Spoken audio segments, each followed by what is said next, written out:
வணக்கம்.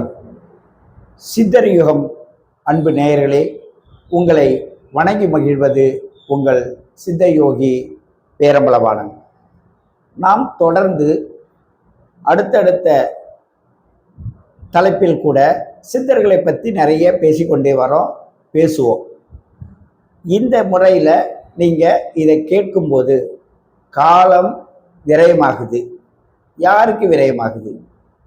ஒவ்வொருவரும் தன்னுடைய சுய முயற்சியால் வெளியில் அங்கே அந்த சித்தரை பார்த்தேன், நான் இந்த சித்தரை பார்த்தேன், இவங்கள்ட்ட போய் தேடினேன், அவங்கள்ட்ட போய் தேடினேன், எங்கே போனாலும் எனக்கு எதுவுமே கிடைக்கலன்னு மன வேதனைப்பட்டு ஓஞ்சி போனவர்களுக்கும், நான் அங்கே போனேன், எனக்கு இந்த அதிசயங்கள்லாம் நடந்தது, எனக்கு இப்படியெல்லாம் நடந்தது, அவர் தான் எனக்கு குரு, அவர் தான் எனக்கு வழிகாட்டின்னு சொல்கிற அந்த காலத்தை அனுபவிப்பவர்களும் சரி, உங்களோடு நாங்கள் பேசிக்கொண்டிருக்கும் போது உங்களுடைய காலம் விரயம் ஆகும்போது நீங்கள் நினைப்பீர்கள், இவர்களால் நமக்கு என்ன பலன் உண்டு என்று கேட்பவர்களுக்கு அடுத்தடுத்து கொடுக்கின்ற ஒவ்வொரு விஷயங்களும் சொந்த அனுபவத்தின் மூலமாக கண்ட உண்மைகளை உங்களோடு பகிர்ந்து கொள்கிறோம்.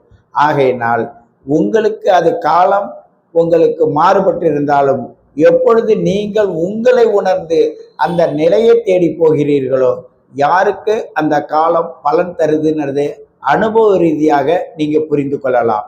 அந்த நல்ல அனுபவங்களை கேட்டுங்க. அதாவது பல புத்தகங்களை கண்டு நீங்க அதை படித்து உணர்ந்து அதன் மூலமாக விளக்கங்கள் தேடுவதும், ஒரு மனிதன் கூறுகின்ற பல புத்தகங்களை படித்து ஒரு கருத்தை தேடுவதற்கு இணையாக ஒரு மனிதனுடைய அனுபவங்கள் பல ஆண்டு காலமாக அங்கே உணர வைப்பதும் நீங்கள் காண முடியும். அப்படி இருக்கும்போது உங்களுடையதை நான் போன எபிசோடில் வெள்ளையங்கிரி சாமின்றவங்க 5 ஆண்டுகள் உணவு உண்ணாமல் ஜடாமுடியோடு இருந்தாங்க. அந்த சாமிகிட்ட நான் என்ன கேட்டேன் என்பதை போன எபிசோடில் சொல்லியிருக்கேன். அதை நீங்கள் போய் பாருங்க. அதில் நான் கேட்டது என்ன? மக்களுக்கு சேவை செய்ய வேண்டும் என்ற கேட்ட அந்த சேவை செய்கிற ஒரு பாக்கியத்தை அவர் ஆசீர்வாதம் பண்ணது இன்னைக்கு உங்கள் முன்னாடி பல சேனல்களில் நான் பேசுகின்ற ஒரு அருளாசி அவர் தந்தது. என் தேவைக்கு ஏற்ப அவர் எனக்கு தந்ததற்கேற்ப நான் உங்களோடு என்னுடைய அனுபவ உண்மைகளை பகிர்ந்து கொண்டிருக்கிறேன். நான் ஒரு முறை பஞ்சாப்ல இருக்கிறேன். அப்போ ஒரு நண்பர் சொன்னார், நீ உடனே என் கூட வான்னாரு. நான் சொன்னேன், எதுக்கு? என்ன? இல்லை, நீங்க வாங்க, அங்க வந்து பாருங்க, அதிசயம் ஒன்று காட்டுறேன்னாரு. அங்க போய் பார்த்தா ₹1 காசும் ஒரு 2 கிலோ கோதுமையும் பையில வச்சு வரிசையா வச்சிருக்காங்க. அந்த வரிசையா வைக்கும்போது இவர் எடுத்துட்டு போன அந்த கோதுமையும் அந்த பையையும் அங்க வச்சிட்டார். அவங்க சொன்னாங்க, நீங்கள் நாளைக்கு காலையில் 11 மணிக்கு வாங்கன்னாங்க. நாங்கள் முத நாள் சாயங்காலம் ஒரு 3 மணி 4 மணியை போல் போயிருந்தோம். நாளைக்கு காலைல 11 மணிக்கு வாங்கினாங்க. திரும்பி வந்துட்டோம். திரும்பி வந்தோடனே என்ன செஞ்சானாக்க, என்னங்கய்யா என்னை அழைச்சிட்டு போயிட்டு இது மாதிரி பண்ணேன். நாங்கள் பஞ்சாபியில் பேசுகிறேன். அதுக்கு அவர் சொன்னார், வாங்கலேன், என்ன தான் நடக்குதுன்னு பார்க்கலாம், அது உங்களுக்கு இது தெளிவாக இருக்கும் ஆன்னு சொன்னார். அதனால் ஒரு தேடுதலுக்கு நம்ம தயாராக இருக்கும்போது தானாகவே வந்து அழைச்சிட்டு போவாங்க. அது மாதிரி நீங்கள் எதிர்பார்க்காத அளவில் நீங்கள் உங்களை நாடி வந்து உங்களுக்கு சித்தர் பெருமக்கள் என்ன செய்வாங்கன்னா, உங்களுக்கு சில இடங்களில் வழிகாட்டுவாங்க. அதுபோல தான் எனக்கும் அங்கே அமைஞ்சுது. சரி, மறுநாள் 11 மணிக்கு நாங்கள் போய் லைனில் நின்னோம்.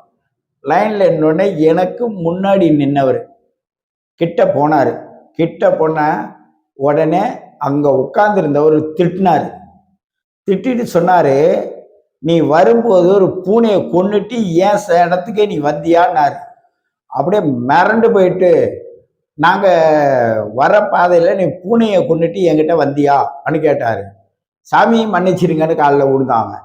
காலில் விழுந்தோன்னா நாங்கள் என்னடா அது, வர பாதையில் பூனை அடிப்பட்டதை கூட இவர் சொல்கிறாரு அப்படின்ட்டு கொஞ்சம் கவனம் அவர் பக்கம் திரும்பினுச்சு. அவர் என்ன செஞ்சா, ஒரு விளக்கு ஏற்றி வச்சிருக்காரு. விளக்குல தான், அந்த தீபத்துல தான் அவர் பார்க்கிறார்.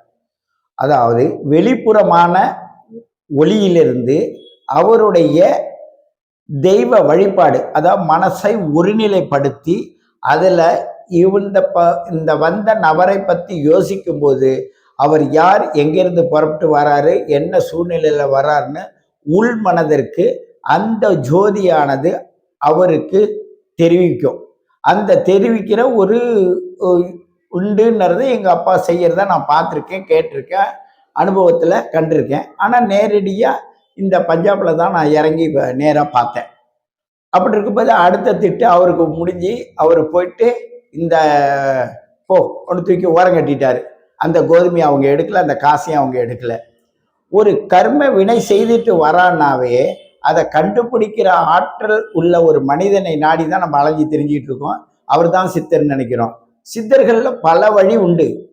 பல பேர் இருக்காங்க. பலர் அவங்கவுங்க தவ பயனுக்கு ஏற்ப ஒளிகள் மூலமாக, தன்னுடைய ஆத்ம ஒளியின் மூலமாக, வெளியில் இருக்கிற ஒளியின் மூலமாக மனிதன் சந்தேகப்படாத அளவிற்கு சொல்லுபவரும் உண்டு. சில இடங்கள்ல பார்த்தா பாலயோகின்னு ஹரிதுவாரில் இருக்காரு. நீங்கள் போய் வாசலில் போய் நின்று பாலை கொண்டு போய் வச்சுட்டீங்கன்னு வச்சுங்க, விடிய காலையில் அந்த பாலில் இருக்க அந்த டம்ளரில் இருக்க பாலை எப்படி யார் குடிச்சானே தெரியாது. ஆனால் பாலை வச்சுட்டு நீங்கள் அங்கே தான் படுத்திருப்பீங்க. அவர் ஹரிதுவாரில் இருந்தார். இவர் பஞ்சாபில் இவரை பார்த்தார். இப்படி இவர்களை பார்க்கும்போது இவர்கள்லாம் எப்படி மனிதர்களிலிருந்து மாறுபட்ட கோணத்தில் போகிறாங்க அன்ன எண்ணத்தை நான் வந்தவர்கிட்ட கேட்டேன். என்னை ஏங்க இங்கே அழைச்சிட்டு வந்தீங்கன்னா, சாமி நீங்கள் நிறைய விஷயங்கள் எல்லாருக்கும் செய்கிறீங்க, இது என்னன்னு எனக்கு விளக்க தெரியல, நீங்கள் சொல்லுவீங்கன்னு தான் உங்களை அழைச்சிட்டு வந்தேன்னு சொன்னாங்க. அப்போ நான் சொன்னேன், ஏதேனும் ஒரு அட்சரத்தை எடுத்து அந்த அட்சரத்தின் மூலமாக உச்சாரணம் பண்ணி, அதாவது அதையே திரும்ப திரும்ப சொல்லி நம்மளோட மைண்ட்ல ஒரு புள்ளிய மையமா வச்சு அதுக்குள்ள நீங்க விளக்கம் தேட ஆரம்பிச்சீங்கன்னா அதுவே ஒரு ஒளிமயமாகும். வள்ளல் பெருமான் கூறியது போல என்ன, அருட்பெருஞ்சோதி அருட்பெருஞ்சோதி தனிப்பெருங்கருணை அருட்பெருஞ்சோதின்னு சொன்னது போல ஒரு ஒளி, அந்த ஒளியிற்குள்ள நீங்க ஊடுருவ கத்துக்கணும்.